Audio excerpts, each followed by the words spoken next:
دلچسپ سبق آموز واقعہ۔ ایک بادشاہ نے کسی بات پر خوش ہو کر ایک شخص کو یہ اختیار دیا کہ وہ سورج غروب ہونے تک جتنی زمین کا دائرہ مکمل کر لے گا وہ زمین اس کو الاٹ کر دی جائے گی، اور اگر وہ دائرہ مکمل نہ کر سکا اور سورج غروب ہو گیا تو اسے کچھ نہیں ملے گا۔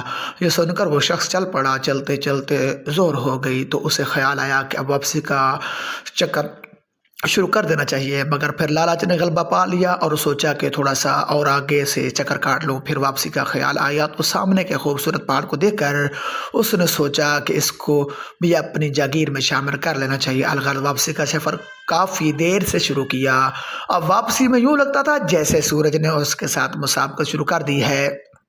وہ جانتا وہ جتنا تیز چلتا پتہ چلتا سورج بھی اتنا جلدی ڈھل رہا ہے۔ عصر کے بعد تو سورج ڈھلنے کے بجائے لگتا تھا پگھلنا شروع ہو گیا ہے۔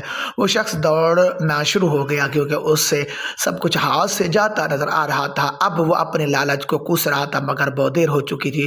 دوڑتے دوڑتے اس کا سینہ درد سے پھٹا جا رہا تھا مگر وہ تھا کہ بس دوڑے جا رہا تھا۔ آخر سورج غروب ہوا تو وہ شخص اس طرح گرا کہ اس کا سر اس کے سٹارٹ پوائنٹ کو چھو رہا تھا اور پاؤں واپسی کے دائرے کو مکمل کر رہے تھے۔ یوں اس کی لاش نے دائرہ مکمل کر دیا۔ جس جگہ وہ گرا تھا اسی جگہ اس کی قبر بنائی گئی اور قبر پر کتبہ لگایا گیا جس پر لکھا تھا اس شخص کی ضرورت بس اتنی ساری جگہ تھی جتنی جگہ اس کی قبر ہے۔ اللہ پاک نے بھی اسی طرف اشارہ کیا ہے، والعصر ان الانسان لفی خسر۔ آج ہمارے دائرے میں بھی بہت بڑے ہو گئے ہیں، چلیے واپسی کی سوچتے ہیں۔ اللہ پاک ہمیں بھی موت سے پہلے موت کی تیاری کی توفیق نصیب فرمائے اور خاتمہ بالخیر فرمائے۔ ایک بادشاہ کا عبرتناک واقعہ۔ حضرت وہب بن منبع رحمۃ اللہ علیہ فرماتے ہیں کہ ایک بادشاہ تھا اور اللہ پاک نے اسے بڑی نعمتوں سے نواز رکھا تھا، بہت بڑی سلطنت تھی، شاہانہ زندگی بڑے مزے سے گزر رہی تھی۔ ایک دن بادشاہ سلامت نے اپنی سلطنت کے نظام کا دورہ کرنے کا ارادہ کیا۔ تیاری شروع ہوئی۔ بادشاہ سلامت کے لیے کپڑے حاضر کیے گئے۔ بادشاہ نے ایک سوٹ دیکھا، پسند نہ آیا، دوسرا دیکھا، وہ بھی پسند نہ آیا، سینکڑوں لباس دیکھے، آخر ان میں سے ایک سوٹ پسند آیا۔ بادشاہ سلامت نے وہ سوٹ پہنا، پھر سواری کے لیے گھوڑے حاضر کیے گئے۔ بادشاہ سلامت نے سینکڑوں گھوڑوں میں سے ایک مردے کا ایک گھوڑا پسند کیا، پھر لشکر حاضر ہوا۔ بڑی شان و شوکت سے بادشاہ سلامت سفر پر روانہ ہوئے۔ ایسے ٹھاٹھ باٹ، ایسی شان و شوکت، بادشاہ سلامت غرور میں مبتلا ہو گئے، گردن اکڑ گئی۔ اب بادشاہ سلامت تکبر کے نشے میں بدمست اپنی سلطنت کا دورہ فرما رہے تھے۔ غرور و تکبر کی وجہ سے لوگوں کی طرف دیکھنا بھی گوارا نہیں تھا۔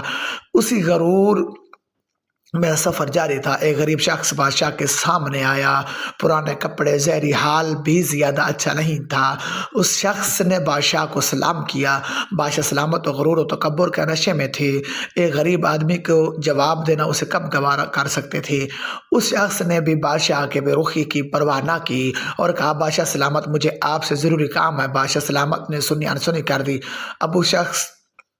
اب اس غریب شخص نے بڑی دلیری سے آگے بڑھ کر گھوڑے کی لگام پکڑ لی۔ اب تو بادشاہ غصے سے لال پیلا ہو گیا اور چلا کر بولا، اے شخص لگام چھوڑو۔ اس غریب شخص نے پھر بڑی سادگی سے کہا، بادشاہ سلامت مجھے آپ سے بہت ضروری کام ہے۔ بادشاہ سلطنت کے دورے پر تھا، بات نہ سنتا تو نہ کرتی، چنانچہ اپنی عزت رکھنے کے لیے کہا، بتاؤ کیا کام ہے۔ غریب شخص بولا، ایک راز کی بات ہے، کان میں بتاؤں گا۔ بادشاہ نے گھوڑے میں بیٹھے بیٹھے ہی سر جھکایا۔ اس شخص نے بادشاہ کے کان میں قریب ہو کر کہا، بادشاہ سلامت میں ملک الموت ہوں، تمہاری روح قبض کرنے آیا ہوں۔ اللہ اکبر۔ اب تو بادشاہ سلامت کے پیروں تلے سے زمین نکل گئی۔ بادشاہ تھر تھرا کانپنے لگا، چہرے کا رنگ بھی بدل گیا۔ خوف سے کانپتے ہوئے بادشاہ نے بڑی آہستگی سے کہا، اے ملک الموت علیہ السلام، اس وقت مجھے مہلت دیجیے، سلطنت کا دورہ پورا کر لوں، گھر پہنچ جاؤں، پھر آپ روح قبض فرما لیں۔ ملک الموت علیہ السلام نے فرمایا، اللہ پاک کی قسم، اب تم اپنی سلطنت کو نہ دیکھ سکو گے، تمہیں اپنے اہل و عیال کے پاس جانے کی بھی مہلت نہ مل سکے گی۔ ملک الموت علیہ السلام نے یہ کہہ کر بادشاہ کی روح قبض کر لی اور کچھ ہی دیر پہلے غرور و تکبر کے نشے میں اکڑ کر چلنے والا بادشاہ زمین پر بھی گرا اور ہمیشہ کی نیند سو گیا۔ آگاہ اپنی موت سے کوئی بشر نہیں، سامان 100 برس کا ہے، پل کی خبر نہیں، کوچا ہائے اے بے خبر ہونوں کے ہے، کب تلک غفلت سحر ہونوں کے ہے، بے شک خبر